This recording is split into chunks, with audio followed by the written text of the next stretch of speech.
Hi everyone, my name is Anthony and welcome back for another monthly Lunch and Learn. This month, we'll be diving into your brain and mental health. We'll begin with some small insight into how your brain works and how your brain and whole body play a role in your brain and mental health. It's time to learn about your body's most important organ. Before we begin, we want to note that this presentation is meant for educational purposes only and should not be interpreted as medical advice. Enjoy! Some quick info regarding this powerful organ. It's your body's master control center. Nearly nothing happens within your body without input from your brain first, even if you don't realize it. Your brain is constantly sending signals to various organs within your body, overseeing their production and listening to their positive and negative feedback. You may be thinking about some looming problem you have, or are trying to find the energy to finish your workout, things you know your brain is playing a large part in. At the same time, however, your brain is communicating with your liver, kidney, stomach, and various other organs to make sure your body is getting needed nutrients either in the moment or by telling you that you need to pay attention to your hunger or thirst. Your brain's ability to do things without your knowledge goes well beyond those things that you now consider automatic and needless of thought. It truly is a master behind the curtain. Furthermore, your brain is a huge differentiator. Our species evolved to have better impulse control and cognitive processing power. Then, depending on how we live our lives, we will continue to see possible differences in how our brain works when we compare ourselves to others. Our brain may change shape and function due to various learning experiences, substances we encounter, and diseases we contract throughout our lives. Let's take a further look into these possibilities. What are the functions of the brain? You can see two images here. Let's take some time to view them. In our top image, we can see the brain split into the left and right hemispheres, and both have their specific purposes. The left side of our brain has been found to be more responsible for logical solutions, while our right side has been more connected to creative processes.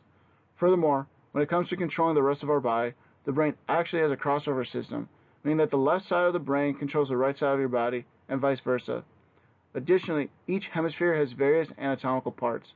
These include your frontal, parietal, temporal, and occipital lobes, along with the cerebellum. You see that red area, your frontal lobe? Within that is this area called the prefrontal cortex, the area of your brain responsible for executive function and impulse control.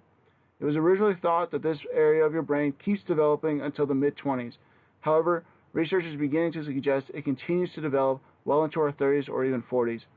Since this area of the brain is so important for proper decision making, it's important to keep the brain healthy so that growth isn't stunted. Let's take this opportunity to quickly talk about your brain's development. Our brain goes quickly originally in life, but then takes years to finish development for decades to come. At birth, your brain is about 1/4 to 1/3 the size of the adult brain. Then, within 3 months to a year, your brain has about 50% of its total adult volume. At age 3, your brain reaches about 80% adult volume and about 9% adult volume by age 5. However, that last 10% is what takes so long to develop and is greatly shaped by the experiences you encounter in life. As we just spoke about, it's possible for your brain to continue developing well into your 40s, and that's why it's so important to have positive experiences while you're growing up, because that can have a lasting neurological effect for the rest of your life. However, going further, research has recently looked into the strong possibility that your brain can continue to positively evolve as life goes on, well into old age. While we knew things like depression, anxiety, stress, and Alzheimer's or other forms of dementia could impact your brain as you age, it seems that adults have the capacity to positively increase the number of neurons they have throughout life. Since many elderly individuals talk about the fear of cognitive decline as time goes on as one of their major concerns, this can be a serious motivation to continue protecting your most important organ. Going back to function, another key component of your brain's function is its ability to communicate to the rest of your body. It does this through initial electrical signals sent by neurons, communicating with other cells through chemical reactions, repeating over and over again through countless cells. Eventually, those electric signals from your brain can be represented all the way down to your fingers. The ability of your body to efficiently communicate those electric signals is a big determinant on health. If you look at the image above, you will see a neuron. On the left, you will see the nucleus of the neuron, the origin of the electric signal. It will then travel down the axon to the right side where the dendrites are located, which allows it to communicate with other cells. However, the anatomy of the axon plays a huge role in neuron health. If you look closely, you will see that the middle of the axon is a purple color similar to the nucleus and the dendrites. However, it has those blue bulbs across its length, called the myelin sheath. This myelin allows the electrical signal to be transferred faster to the target cells, a crucial part for normal functioning. In fact, part of the reason babies are so uncoordinated and small children have terrible reflexes is because that sheath hasn't developed yet fully. This is why babies might not cry right away after falling down, or children can't close their arms fast enough when you throw a ball to them. The electric signals being passed throughout their bodies are just that slow. So now that we've discussed some background information on how your brain works, both within itself and in communication with the rest of the body, let's talk about some risks it faces. No doubt many of you have heard of mental illnesses and that they're on the rise. According to the Anxiety and Depression Association of America, almost 4% of Americans suffer from depression and almost 40% suffer from anxiety, and it's not uncommon for people to suffer from them both. Additionally, only about 40% of people receive treatment for either. The National Institute of Mental Health predicts that depression is slightly more common, at about 7%. Furthermore, they report that about 64% of people report severe impairment from their depression. These mental health issues can have deep underlying causes, often being tracked to a hormonal imbalance within your brain. Your brain is highly sensitive to hormones, which can be either good or bad.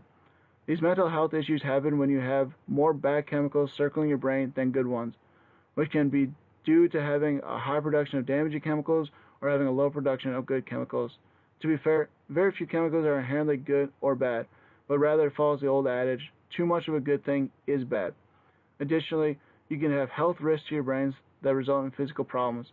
Substance abuse, injuries, and autoimmune diseases can all play a role in brain damage. Alzheimer's disease, a common form of dementia, is partly characterized by the destruction of neurons within the brain that affects a person's memory capabilities. Additionally, you have other autoimmune diseases like Parkinson's disease and multiple sclerosis. Like Alzheimer's, Parkinson's disease affects neurons within the brain, but these neurons are associated with movement, making command signals more difficult to execute and thus resulting in movement problems. Multiple sclerosis, another movement-related disease, actually targets myelin, aka those blue balls we talked about in the previous slide. This results in less efficient communication from the brain to the muscles, again making movement more difficult. Because both of these diseases affect movement by limiting muscle innervation, it is common to see a loss of muscle mass associated with both diseases, further complicating health. So how do we keep our brain healthy? As we spoke about earlier in the presentation, it is possible to continuously develop neurons throughout life, just as it is common to begin to lose neurons. How do we tip the balance in our favor? One great way to do that is to keep learning. It's the process of learning that builds new neurological connections, and research has repeatedly shown that taking on challenging tasks, reading, and learning new things throughout life can help maintain cognitive independence. In multiple cases concerning human physiology, really do function on a use it or lose it system. If you don't stimulate the neurons within your brain, you risk losing them, making quality of life more difficult down the road. Another great way to protect your brain and mental health is to exercise. Exercise improves your neuromuscular connection, making messages from the brain to the muscle occur faster. This in turn tells the body that it wants to protect both those neurons and the muscles they innervate. Furthermore, research has constantly shown that exercise can produce beneficial hormones that play not only a role in the brain but also the rest of the body. The discovery of the muscle as an endocrine organ, or a hormone-producing organ for the full body, is fairly new in medical science, and new advancements are constantly being uncovered. If you look at the image on the right, you can see how many different organs the muscle can have an effect on. Not only can muscle release endorphins within the brain that help produce positive effects on mental health diseases, but it can also produce hormones that help produce neurological development. This may help explain why research is advocating for exercising while learning, to help better form positive cognitive connections. Your brain is your most important organ in your body. Subconsciously, it knows this, and it will do whatever it takes to protect itself. It's important for you to consciously know how crucial it is as well.